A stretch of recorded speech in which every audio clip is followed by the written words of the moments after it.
बात होगी मध्य प्रदेश की खबरों की, जहां लोक निर्माण विभाग के लोकपथ 2.0 का शुभारंभ कर दिया गया है।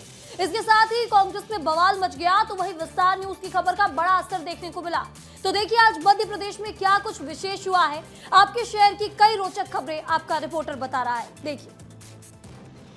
मध्य प्रदेश सरकार ने लोक निर्माण विभाग के लोकपथ ऐप 2.0 का आज शुभारंभ किया है और इस ऐप के माध्यम से अब लोगों की यात्रा पहले से ज्यादा सुगम और आसान होगी।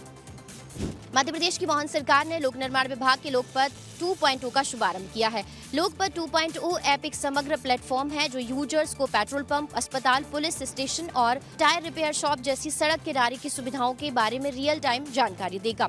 इसके माध्यम से नागरिक सड़क रखरखाव की निगरानी कर सकेंगे, गड्ढों और खराब सड़कों की शिकायत सीधे दर्ज करा पाएंगे। ज्यादा सुरक्षा के लिए इसमें ब्लैक स्पॉट अलर्ट और इमरजेंसी SOS फीचर शामिल हैं। इस ऐप के जरिए नागरिक खराब सड़क की स्थिति और गड्ढों की रिपोर्ट सीधे संबंधित विभाग को भी कर सकेंगे, जिससे इन समस्याओं का तुरंत समाधान हो सकेगा।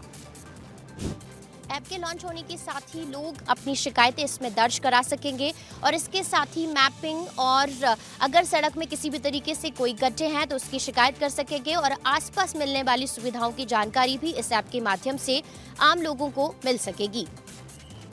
भोपाल के केकड़िया गांव में विस्तार न्यूज की खबर का बड़ा असर हुआ है। केकड़िया गांव में बच्चों को हो रही परेशानी और असुविधाओं को लेकर विस्तार न्यूज ने खबर दिखाई थी और उसके बाद अब इस पूरे मामले में राज्यपाल ने संज्ञान लिया है।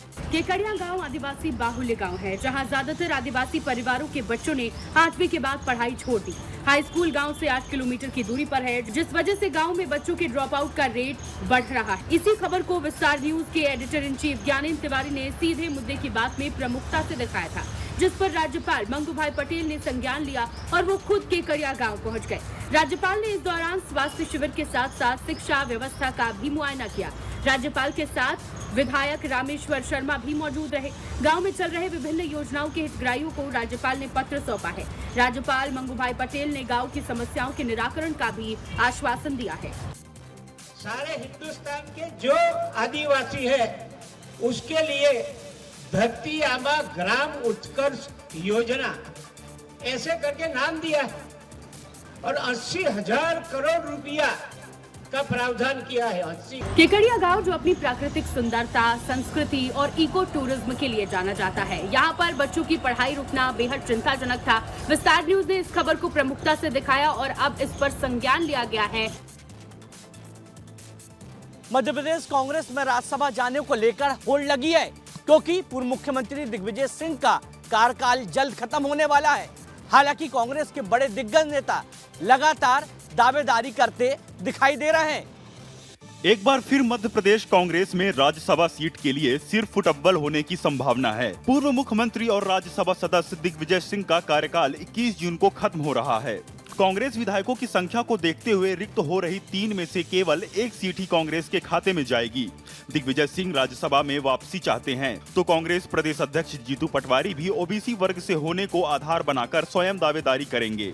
ओबीसी वर्ग से ही अरुण यादव की भी मजबूत दावेदारी है। वे पूर्व केंद्रीय राज्य मंत्री हैं। कांग्रेस के पास अभी यादव चेहरे की कमी भी है। इधर कमलनाथ मध्य प्रदेश की राजनीति के इच्छुक नहीं हैं, फिर भी अपने स्तर पर राज्यसभा में पहुंचने के लिए जोर आजमाइश कर रहे हैं। दरअसल 21 जून को पूर्व मुख्यमंत्री दिग्विजय सिंह की राज्यसभा सीट खाली हो रही है। ऐसे में अब मध्य प्रदेश कांग्रेस में दावेदारी के बीच खींचतान की स्थिति बताई जा रही है। दिग्गज नेता दावे भी पेश कर रहे हैं।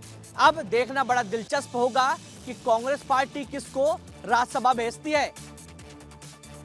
मकर संक्रांति से पहले मंदसौर में जानलेवा चाइनीज मांझे को लेकर पुलिस पूरी तरह से एक्शन मोड में नजर आ रही है। नई आबादी थाना क्षेत्र में अब ड्रोन कैमरे की मदद से निगरानी की जा रही है। बाजार से लेकर आबादी इलाकों तक पुलिस ने सर्चिंग अभियान चलाया है और दुकानदारों को सख्त चेतावनी दी है।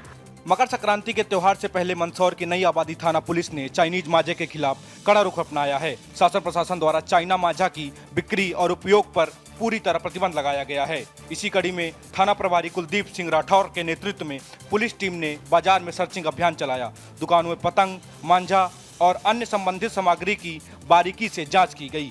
पुलिस ने स्पष्ट चेतावनी दी है कि यदि कोई दुकानदार चाइनीज मांझा बेचते हुए पाया गया, खास बात यह रही है कि आबादी क्षेत्र में ड्रोन कैमरे की मदद से सर्चिंग करवाई गई। छतों पर पतंग उड़ा रहे बच्चों को नीचे उतारकर चाइनीज मांझे से होने वाले खतरों के बारे में समझाया गया। पुलिस की अपील है कि लोग सुरक्षित मांझे का ही उपयोग करें और त्योहार को खुशी और सुरक्षा के साथ मनाएं। मंडला जिले के किसानों के लिए परेशानी बढ़ती जा रही है। जिले के कई धान खरीदी केंद्रों में धान खुले आसमान के नीचे पड़ा हुआ है, क्योंकि मिलरों की हड़ताल का असर अब सीधे धान परिवहन पर दिखाई दे रहा है। मंडला यहाँ के खरीदी केंद्रों में धान की हजारों बोरियां खुले में रखी हुई हैं। किसानों का कहना है कि अगर मौसम बिगड़ा और बारिश हुई तो उनकी मेहनत बर्बाद हो सकती है। स्थिति इसलिए और जटिल हो गई है क्योंकि मिलरों को पिछले साल का भुगतान अब तक नहीं मिला है और इसी को लेकर वे हड़ताल पर हैं। हड़ताल की वजह से धान का परिवहन धीमा पड़ गया है और खरीदी केंद्रों में धान उठाव प्रभावित हो रहा है। प्रशासन की तरफ से कहा जा रहा है कि हालात नियंत्रण में हैं, लेकिन किसानों और केंद्र प्रभारियों की चिंताएं बढ़ती जा रही हैं। लेकिन जब तक मिलरों की हड़ताल समाप्त नहीं होती, किसानों और केंद्र प्रभारियों की परेशानियां बनी रहेंगी। मंडला जिले के किसानों की मेहनत पर अब सीधे असर पड़ रहा है। प्रशासन और मिलरों के बीच इस मुद्दे का समाधान जल्द होना चाहिए, नहीं तो किसानों की परेशानी बढ़ सकती है।